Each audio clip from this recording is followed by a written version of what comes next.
ಪ್ರತಿ ಸಲ ಬಂದು ನಾಳೆಯ ಸೀನ್ನ ನಾನು ಈಸ್ಕೊಂಬಿಟ್ಟು ನಾನು ಡೈರೆಕ್ಟ್ ಎಲ್ಲ ಕೂತ್ಕೊಂಡು ಅಲ್ಲೇ ಮಾತಾಡ್ತೀನಿ. ಓಕೆ, ಇದಾಗಿದೆ, ಹೀಗೆ ಮಾಡೋಣ. ಆ್ಯಂಡ್ ಅದು ನಾನ್ ಲೀನಿಯರ್ ಸ್ಕ್ರೀನ್ ಪ್ಲೇ ಇರೋದ್ರಿಂದ ಫಸ್ಟ್ ಹಾಫಲ್ಲಿ ಆ ಎಕ್ಸ್ಪ್ರೆಷನ್ ಕೂಡ ಜಂಪ್ ಆಗಬಾರ್ದು, ಸೀನ್ ಯಾವತ್ತು ಜರ್ಕ್ ಹೊಡಿಬಾರ್ದು ಅಂತ ಒಂದು ಮಾತುಕತೆ ಮಾಡ್ತಿದ್ವಿ. ಒಂದು ಎಕ್ಸ್ಪೆರಿಮೆಂಟ್ ಆಗೇ ಮಾಡಿದ್ವಿ ನಾವು. ಈ ಥರ ಒಂದು ಲವ್ ಸ್ಟೋರಿ ಜೊತೆ ಫ್ಯಾಮಿಲಿ ಡ್ರಾಮಾನ ಒಂದು ನಾನ್ ಲೀನಿಯರಲ್ಲಿ ಹೇಳೋದಿದೆಯಲ್ಲ, ಪಾಸ್ಟ್ ಟು ಪ್ರೆಸೆಂಟು, ಅದು ನಮಗೆ ಭಾಳ ಚಾಲೆಂಜಿಂಗ್ ಆಗಿತ್ತು. ಬಟ್ ಇವತ್ತು ಜನ first half and especially second ಹಾಫ್ನ ಏನು ಎಂಜಾಯ್ ಮಾಡ್ತಿದ್ದಾರೆ, ಖುಷಿ ಪಡ್ತಿದ್ದಾರೆ. ಅದೆಲ್ಲ ಟೀಮ್ ಎಫರ್ಟ್. ಆ್ಯಂಡ್ ನಿಮ್ಮ ಪ್ರೀತಿ, ನಿಮ್ಮ ಆಶೀರ್ವಾದ ಸದಾ ನನ್ನ ತಂಡದ ಮೇಲೆ ಇರಲಿ.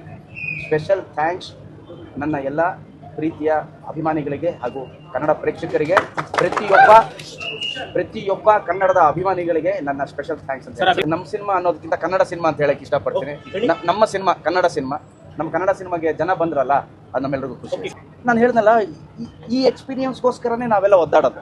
ಈ ಎಕ್ಸ್ಪೀರಿಯನ್ಸು ಆ ಪ್ರೇಕ್ಷಕರ ಮಧ್ಯೆ ಕೂತ್ ನೋಡೋದು, ಅವರ ಖುಷಿ ಹೇಗಿರುತ್ತೆ. ಕೂತ್ಕೊಂಡು ಯಾವುದೇ ಆರ್ಟಿಸ್ಟು ಪಿಕ್ಚರ್ ಕೂತ್ಕೊಂಡು ನೋಡ್ಬೇಕಾದ್ರೆ, ಪಿಕ್ಚರ್ ನೋಡ್ತಿರಲ್ಲ ನಾವು, ಅಕ್ಕಪಕ್ಕದಲ್ಲಿ ನೋಡ್ತಾ ಇರ್ತೀವಿ. ಇವ್ರ ಹತ್ರ ಇವ್ರು ನಕ್ಕದ್ರ, ಫೈಟ್ ಮಾಡಬೇಕಾದ್ರೆ ಚೇರ್ಗೆ ಹೊಡೆದ್ರ, ಇದನ್ನ ನೋಡ್ತಾ ಇರ್ತೀವಿ. ಇದೇ ಬೆಸ್ಟ್ ಎಕ್ಸ್ಪೀರಿಯನ್ಸು. ಕೊನೆಯದಾಗಿ ಥಿಯೇಟ್ರಿಗೆ ಬಂದು ಸಾವಿರಾರು ಜನ ಮಧ್ಯೆ, 1000 ಜನ ಅಂದರೆ 2000 ಕಣ್ಣು ನಮ್ಮನ್ನು ನೋಡ್ತಾ ಇರುತ್ತೆ. ನಮ್ಮ 2 ಕಣ್ಣು ಅವರು ನೋಡ್ತಾ ಇರುತ್ತೆ, ಹೇಗೆ ಇವ್ರು ರಿಯಾಕ್ಟ್ ಮಾಡ್ತಾ ಇದ್ದಾರೆ ಅಂತ. ಲೈಫಲ್ಲಿ ಒಂದು ಫುಲ್ ಹೌಸಲ್ಲಿ ಶಿಳ್ಳೆ ಚಪ್ಪಾಳೆ ಒಟ್ಟಿಗೆ ಕಲಾವಿದ ಕೂತ್ಕೊಂಡು ನೋಡೋದಿದೆಯಲ್ಲ, ಅದೇ ಒಂದು ಬೆಸ್ಟ್ ಎಕ್ಸ್ಪೀರಿಯನ್ಸ್. ನಾನು ಯಾವಾಗಲೂ ಹೇಳ್ತೀನಿ, ತುಂಟತನ ಇರಬೇಕು. ತುಂಟತನ ಇದ್ದರೆ ಜೀವನೋತ್ಸಾಹ ಅದು. ಈಗ ಸ್ನೇಹಿತರೆಲ್ಲ ಕೂತ್ಕೊಂಡು ಮಾತಾಡಬೇಕಾದ್ರೆ ಯಾರಾದರೂ ವಲ್ಗರಾಗಿ ಮಾತಾಡಿದ್ರೆ ನಾವು ಅಂಥವ್ರ ಜೊತೆ ಜಾಸ್ತಿ ಸೇರಲ್ಲ. ವಲ್ಗರ್ ಮಾತಾಡ್ತಾರಪ್ಪ ನಾವು.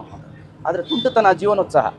ತುಂಟತನ ಇದ್ದರೆ ನೀವು ಯಾವುದಾದ್ರೂ ಸೀನು ಸ್ವಲ್ಪ ಇನ್ನೇನು ಬೀಳ್ತಾ ಇದೆ ಅಂದಾಗ ಆ ತುಂಟತನದ ಒಂದು ಡೈಲಾಗ್ ಬಂದರೆ ಅದು ಸಿನಿಮಾ ಪೂರಕವಾಗಿದ್ದರೆ ಭಾಳ ಖುಷಿ ಕೊಡುತ್ತೆ. ಹಾಗಾಗಿ ಈ ಸಿನಿಮಾಲಿ ನೀವು ನೋಡಬೇಕು, ಎವ್ರಿ 2 ಸೀನ್ಸ್ 1 ಸೀನ್ ಆ ತುಂಟತನ ಕಾಣಿಸ್ತಾ ಇರುತ್ತೆ, ನಗ್ತಾ ಇರ್ತೀವಿ. ಪ್ರತಿಯೊಬ್ಬ ಕಲಾವಿದ ಇಫಿಸಿ ನಮ್ಮ ಕೃಷ್ಣ ಪ್ರಣಯ ಸಖಿ ಸಿನಿಮಾಲಿ ಫಸ್ಟ್ ಹಾಫಿಂದ ಹಿಡಿದು ಕ್ಲೈಮ್ಯಾಕ್ಸ್ವರೆಗೂ ಬರುವಂತಹ ಎಲ್ಲ ಪಾತ್ರಕ್ಕೂ ರೌಂಡ್ ಆಫ್ ಇದೆ. ಯಾವುದು ಬಂದ ಪುಟ ಹೋದ ಪುಟ ಅಂತಲ್ಲ. ಪ್ರತಿಯೊಂದು ಕ್ಯಾರೆಕ್ಟರ್ಗೂ ತನ್ನದೇ ಆದ ಒಂದು ಏನಿದೆ ಘನತೆ ಇದೆ. ಆದರೆ ಎಲ್ಲ ಪಾತ್ರನೂ ಆ ಕೃಷ್ಣನ ಪಾತ್ರದ ಸುತ್ತಮುತ್ತನೇ ಬಂದು ಹೋಗ್ತಾ ಇರುತ್ತೆ. ಸೊ ಎಲ್ಲ ಕ್ರೆಡಿಟ್ ಗೋಸ್ಟು ನಮ್ಮ ಶ್ರೀನಿವಾಸ ರಾಜು.